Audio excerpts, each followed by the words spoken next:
Hello everyone, today I will show you how to change a rectangle color using Adobe Acrobat Pro DC. Open your video file. I will change this rectangle shape color.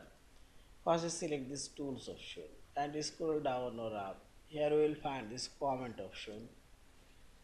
Now click on this rectangle shape and here we will find this color option visible and click on this color option.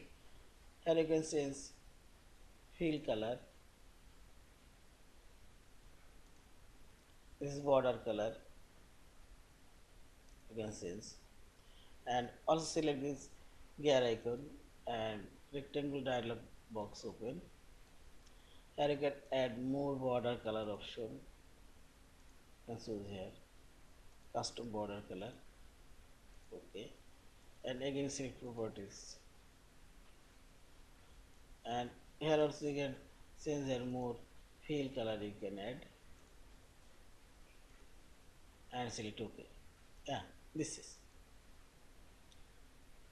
Thank you for watching. Subscribe, like, share and comment.